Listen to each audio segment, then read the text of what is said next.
Do you want to see some great things to use to teach your preschooler phonics? Stay tuned.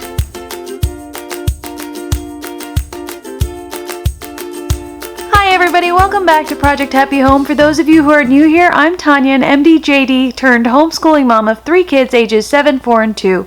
On this channel, you'll find lots of videos about homeschooling, parenting children with ADHD, as well as just how to take care of yourself as a mom, especially a mom who has transitioned from the workforce into mostly working at home or staying at home. To get started with this video, I just wanted to show you an array of things that we used on a pretty regular basis with my daughter in preschool. She is a 4-year-old and she started homeschooling with us in the middle of her preschool year. She's a preschool dropout. She was a little bit upset that her brother got to be with me every day and that she didn't. So these are the bulk of the materials we used on a regular basis. Of course, we also used other things like games and flashcards and things like that, but I just wanted to show you what we used on a pretty regular basis. So just to get started, one of the things we used on a pretty regular basis was this sound puzzle by Melissa and Doug. And it's an alphabet puzzle, so it'll hopefully work now. So when you cover the pieces, it says what the letter is. And so my kids have really liked using this. This has not needed any replacement batteries or anything. My son used it about 4 years ago, I'd say, and it's still going strong, so I definitely recommend this. If you're looking for a deal on Melissa and Doug supplies, I usually wait to see a sale on Zulily.com, or I buy them at TJ Maxx or at Ross. One of the things I used a lot with my daughter was this primary journal from Mead, and the primary journal styles have this type of format where you have lines on the bottom and then a clear space for pictures at the top. And so we use this as a pretty open-ended book where we would do like letter practice. We'd do just stickers where she could stick stickers in. Some more letter practice. I might draw a little graphic like balloons. Here's some more stickers. Here's some letters that I drew in for her with highlighter and then she wrote over it in pencil. Here she made a little story with stickers and then dictated the story to me, and so I wrote it down. Sometimes I would just cut something out of a workbook or a workbook page from the Dollar Tree and stick it in, and she'd do it with stickers. Sometimes we do sticker math, where I'd put in like the number 4 and the number 1, and then she would have to put in the right number of stickers and come up with the answer and write the answer. Here she had another workbook, had a little cut and put together puzzle of a dog, and then we practiced the word dog. Here's some sticker math. Here's a giraffe, and this is not math that she actually did. She worked with a calculator to get the answers, but she got to practice her numbers, and that was fun. Here's a little page of a farm, and we practiced words like cow, pig, and horse. So you see what I mean here. We had food, and we used some food stickers. So one of the things I really recommend using when you do like a free form kind of book is stickers, just to make it more fun, so you're not just doing drawings. So these are from Target. Here's some little egg stickers. Seasonally, you have a lot of alphabet stickers come up, especially places like Target and Dollar Tree. Here's another textured alphabet sticker. These are some sandpaper letters that I picked up from the Dollar Tree. They're not nearly as sturdy as the more expensive kind you can get from Amazon or something, but they do have a slightly glittery, sandpapery texture for the letters, which is exactly what I wanted them for. We've used them for the entire year without any of this texture rubbing off, so I really do recommend them. They come in packs of capital letters as well as lowercase letters, and I have both packs, and she's enjoyed using them. Sometimes it's fun just to use them as the example letter for the day. Sometimes we use them for tactile practice. Sometimes I let her order them in the correct alphabetical sequence, which is actually not the easiest task at this age. But overall, I really like them. I really like how clear they are. I like their size, that they're so easy for her to hold. Really good $1 purchase. Speaking of Dollar Tree cards, this is another set of flashcards that I got. National Geographic Kids are sold at the Dollar Tree. It's one of the best brands, I think, that's there because the information on them is so good. And just to give you an example, so here is A is for armadillo, and on the back it'll have the capital letter and the lowercase letter. B is for bat. CH is for chimpanzee, so it's not just letters, it's also letter sounds and blends. And it'll have the letter on the back. C is for camel. D is for dolphin. E is for the long E sound, is for cheetah. So I really liked this pack, and it wasn't so obvious to me at the beginning that it would be this way, that you would also have blends, but it was a really nice little discovery. These little tubs have been used over and over and over again, and basically they are either from Lakeshore Learning or Lakeshore Education. I'm not sure, but I will find the link and link it down below. They're really quite expensive. I think they're over $100 if you buy them retail. I bought them off eBay, so you might want to check there and just have like an ongoing search, because I got these for 50 bucks and it was totally worth it. I have all the tubs from A to Z.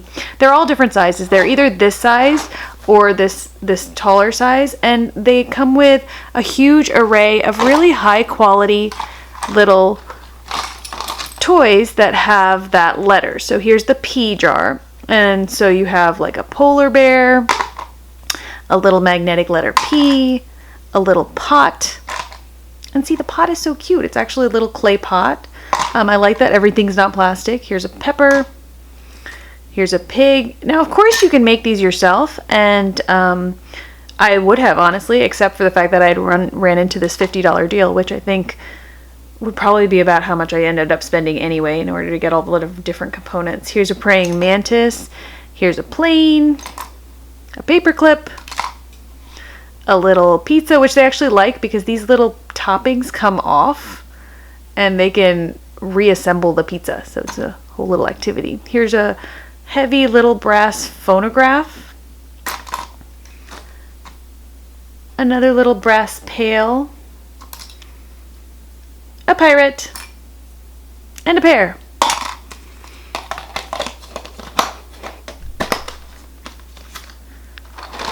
And the R one, if you can see, comes with things like the rhino, an R, a ring, a rabbit, a rock, a little laminated ruler, and a ribbon. So really fun. She loves sorting these. Sometimes I'll give her 3 bins at a time and just dump them out into a big basket, and then she gets to sort them into their letter groups. As she's gotten better with her letter recognition, I increased the number of bins that I dump out into the main basket, and it's been a really great, fun way to occupy her, especially when I have to work a little more intensely with her brother. I was fortunate enough to run into these 2 books from the All About Reading pre-reading set at a thrift store, and so I picked them up for I think $1 each. This is Lizard Lou, a collection of rhymes, old and new. So here's the letter C. They have a picture of a cow, and then they have poems that have C words. So here there's a poem about a crow, there's a poem about the purple cow and the cowardly crocodile. And here's the zigzag zebra. The zigzag zebra has really pretty black and white graphics. Here's L for llama, and then just a couple lines. I think it's about 3 pages for each letter. So here, Lily the llama has lovely large eyes with smiles and long hair. She's a hit, but let her get mad and she'll spit. So they're cute and funny, and my daughter likes them. It's a really fun little story that takes a second to read as we review that letter. We used Get Ready for the Code with my daughter this year, and I didn't use this religiously. I kind of wish I had. I do like it, and I expect to just progress through it as we continue through the summer and into kindergarten. I really like the easy format of this book. I like that they practice the same letter for a few lessons and then go on to add another letter. I like that it's varied. So this is one of those activities I really like in Explode the Code, where I get to say things like, I am thinking of something you can kick or throw. You can run with it or score a touchdown. What is it? And then she has to find the football, and then she has to follow the instructions, like put your finger on the football. What sound does it begin with? Color the stripes on the football. So it's a more interactive thing than just a workbook, which I like. And I like that the pages are varied. I like that they're very short. Like, she practiced this one twice as much as she had to because she just wanted to on her own. So really easy little pictures and varied tasks for their age level. So I very much recommend Get Ready for the Code. This was a little homework helper workbook. I believe I got this from the Dollar Tree as well. I just use this if she picks out this book from her drawer for her phonics drawer. I'm happy to let her do it. I let her pick which writing activity she'd like to do for phonics, so she feels a little bit more in control. That's why I like having a variety of the workbooks, so that she can figure out which one she'd like to do. And so, as you saw in my video review of some of the most common reading books used for little kids. We have been using Teach Your Child to Read in 100 Easy Lessons. While I don't think it's so particularly easy, it is just about 10 or 20 or 15 minutes a day.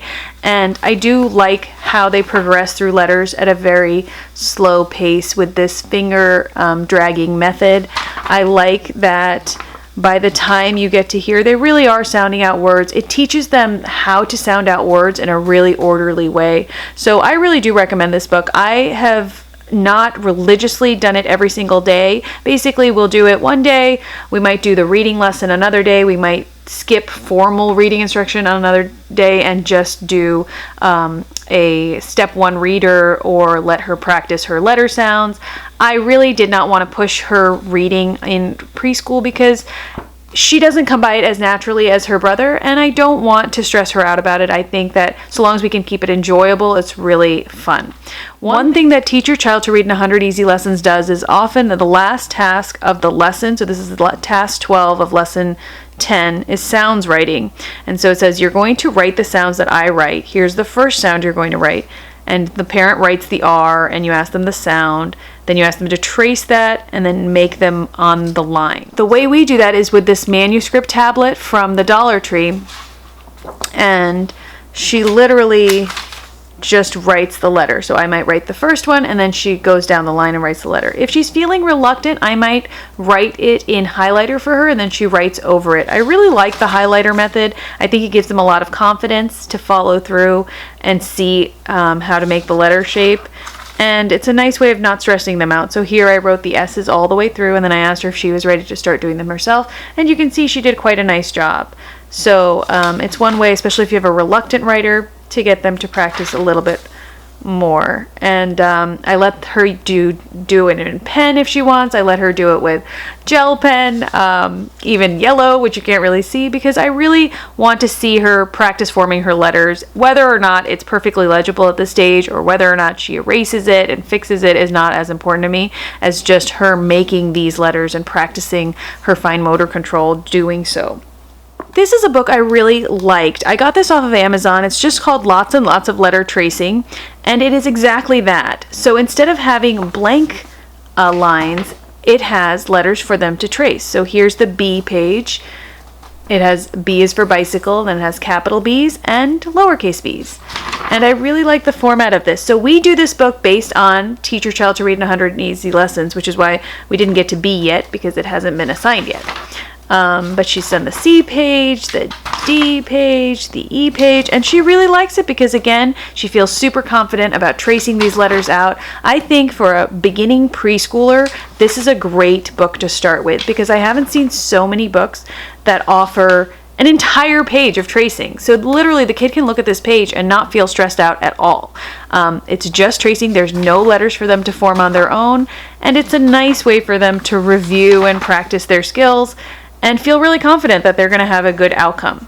You guys know how much I love sticker books from the Dollar Tree, and this is no exception. This was my favorite picture dictionary from the Dollar Tree.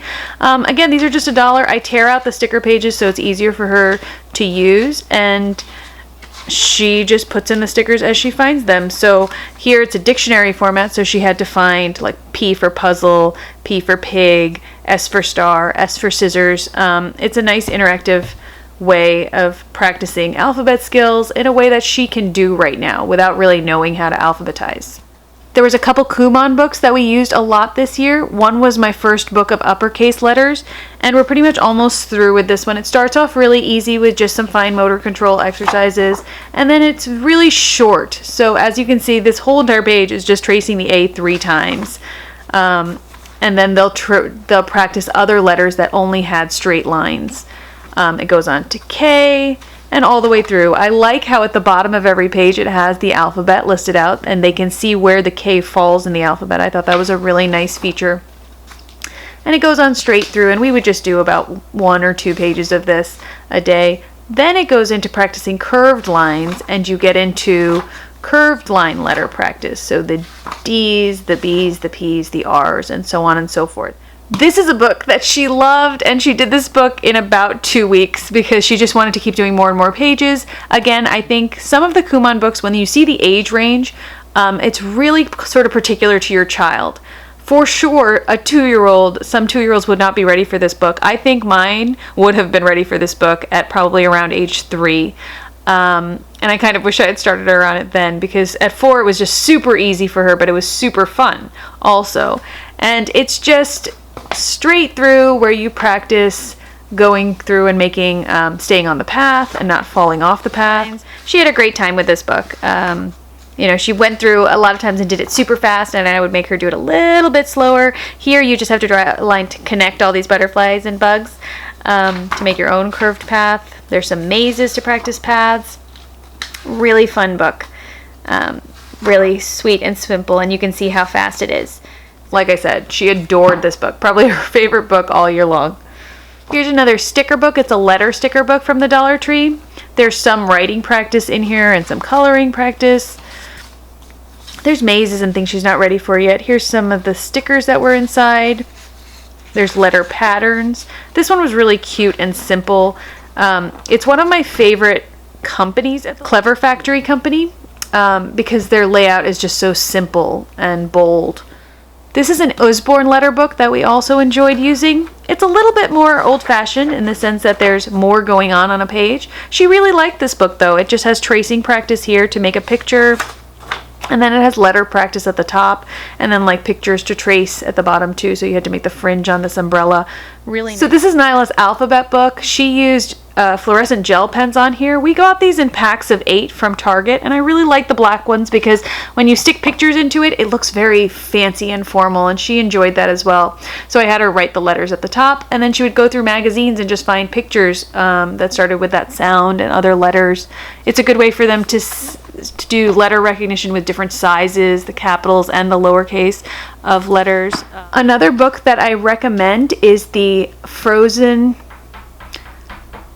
Hold on 1 minute, sweetie.